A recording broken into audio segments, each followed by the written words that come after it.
میں آپ سے معافی مانگتا ہوں، ہم قابل نہیں ہیں معافی کے، ہم قابل نہیں، میرے ہاتھ جڑے ہوئے ہیں سر، میں معافی مانگتا ہوں اور ہم قابل نہیں ہیں معافی کے۔ ہم لوگوں نے آپ کو مایوس کیا ہے، ہم سب نے آپ کو مایوس کیا ہے۔ آپ لوگوں کا حق ہے کہ آپ ہماری شکایت کریں، آپ لوگوں کا حق ہے کہ ہم نے آپ کی کسی بھی امید پہ پورا نہیں اترے۔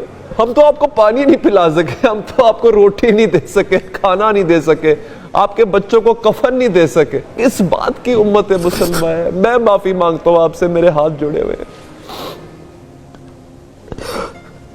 یا اللہ میں دعا کرتا ہوں کہ پلیز، مجھے نہیں پتا، میرے پاس تو خیر اتنی سوائے شرمندگی کے اور کچھ نہیں ہے، سوائے ندامت کے کچھ نہیں ہے ہمارے پاس۔ برباد ہو گئے سید علی حیدر صاحب، تباہ برباد ہو گئے ہم لوگ، کچھ نہیں بچا ہے ہمارے گھر بار، میرے خاندان میں سے تو کچھ بچا ہی نہیں ہے، کچھ بچا ہی نہیں ہے، واقعی کچھ نہیں بچا۔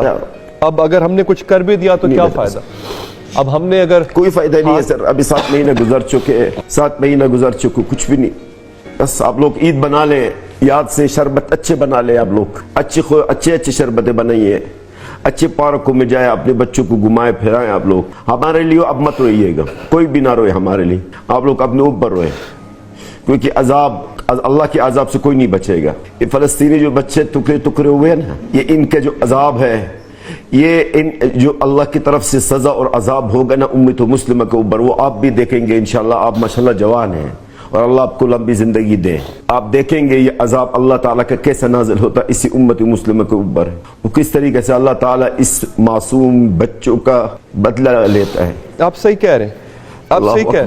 اللہ اکبر، اللہ اکبر۔ شکریہ آپ کا جلال صاحب، میں معذرت چاہتا ہوں سید علی حیدر صاحب، میں ہمیشہ آپ کے پروگرام میں حاضر ہوتا ہوں۔ نہیں سر، میں معذرت چاہتا ہوں، بہت پریشان ہوں۔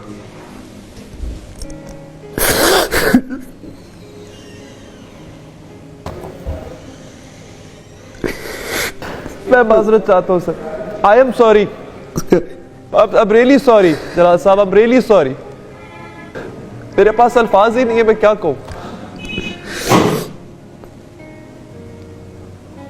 بہت شکریہ آپ کا، بہت شکریہ آپ کا، بہت شکریہ۔ ناظرین، کاش آج کپتان جیل سے باہر ہوتے اور اس ملک کے وزیر اعظم ہوتے تو وہ فلسطینیوں کے حق میں ضرور آواز اٹھاتے، جس طرح سے وہ یونائٹڈ نیشنز میں جا کر تنگ انداز میں تقریر کرتے تھے اور مسلمانوں کے حقوق کے لیے آواز اٹھاتے تھے۔ تو آج وہ فلسطینی بھائیوں کے حق میں بھی ضرور آواز اٹھاتے، جس طرح سے فلسطینیوں کو ظلم و ستم کا نشانہ بنایا جا رہا ہے اور انہیں بے دردی سے شہید کیا جا رہا ہے۔ آج اگر عمران خان ہوتے تو وہ فلسطینیوں کے لیے ضرور آواز اٹھاتے، لیکن شہباز شریف کو صرف اقتدار پر مسلط ہونے کی پڑی ہے، اپنے پورے خاندان کی جرائم معاف کروانے کی، انہیں عہدوں پر مسلط کرنے کی اور اس ملک کو لوٹنے کی پڑی ہوئی ہے۔ شہباز حکومت کو کسی سے کیا لینا دینا؟ یہ پاکستانی عوام کے حق میں آواز نہیں اٹھا سکتے تو فلسطینیوں کے حق میں کیا آواز اٹھائیں گے؟ انہیں تو پاکستانی عوام سے بھی کوئی فرق نہیں پڑتا کہ ان کے ساتھ بھی کیا ہو رہا ہے۔ جس طرح سے پچھلے 2 سال میں شہباز حکومت نے پاکستانی عوام پر ظلم و ستم ڈھائے ہیں، ان کو تشدد کا نشانہ بنایا ہے۔ جب یہ شہباز حکومت پاکستانی عوام پر اس قدر ظلم و ستم کرتی رہی ہے تو پھر ان سے فلسطینی بھائیوں کے حق میں آواز اٹھانے کی امید رکھنا بھی بے وقوفی ہے اور سب سے بڑا مذاق ہے۔ یہ تو اپنے پاکستانی عوام کے لیے آواز نہیں اٹھا سکتے، یہ صرف ذہنی غلام ہے اور یہ اپنے آقاؤں کے کہنے پر انہوں نے اپنی زبان بند کر رکھی ہے اور اسی لیے یہ فلسطین کے بارے میں بات کرنا ہی نہیں چاہتے۔ اور انہوں نے اپنی آنکھیں اور کان بند کر رکھے ہیں، جس طرح سے فلسطین میں مسلمانوں کو بے دردی سے شہید کیا جا رہا ہے، ان کو ظلم و ستم کا نشانہ بنایا جا رہا ہے۔ ان کو صرف اپنے آقاؤں کے حکم ماننے ہیں، ان کی غلامی کرنی ہے، چاہے فلسطین میں جو کچھ بھی ہوتا رہے، انہیں اس بات سے کوئی فرق نہیں پڑتا۔ ناظرین، ان کے ضمیر تو مر چکے ہیں، انہیں صرف اپنے خاندان کی پڑی ہوئی ہے، انہیں صرف اپنے خاندان کو کسی نہ کسی طرح سے عہدوں کے مزے دینے ہیں، انہیں صرف اپنے آقا یعنی طاقتور ملکوں کی غلامی کرنی ہے، انہیں اس بات سے کوئی فرق نہیں پڑتا کہ فلسطینیوں کے ساتھ جو مرضی ہوتا رہے۔ ناظرین، ان کے ضمیر مر چکے ہیں، انہیں صرف اپنے خاندان سے مطلب ہے، یہ فلسطینی بھائیوں کے حق میں ایک بیان دینے سے بھی ڈرتے ہیں کیونکہ ان کے خون تو ویسے بھی سفید ہو چکے ہیں۔ ناظرین، جب عمران خان کی حکومت تھی اور تب جب بھی اسلام کے بارے میں توہین کی جاتی تھی یا کوئی اس طرح کی بات ہوتی تھی تو عمران خان اس پر بھرپور آواز بلند کرتے تھے اور یونائٹڈ نیشن میں جا کر بحث کرتے تھے، اس پر پراپر دبنگ انداز میں تقریر کرتے تھے اور مسلمانوں کے حقوق کی بات کرتے تھے اور اسلام کے لیے آواز اٹھاتے تھے۔ لیکن اس بار تو اگر فلسطینیوں کے حق میں عوام نے کوئی احتجاج کرنے کی کوشش بھی کی ہے تو انہیں گرفتار کر لیا جاتا ہے، یعنی عوام کی بھی آواز کو دبایا جاتا ہے، عوام کو بھی فلسطین کے حق میں بولنے کی اجازت نہیں دی جا رہی۔ جس طرح سے فلسطینی صحافی زاروں کی طرح رو رہا ہے، اس پر دل رنجیدہ ہے کہ آج پاکستانی عوام بھی فلسطینیوں کے لیے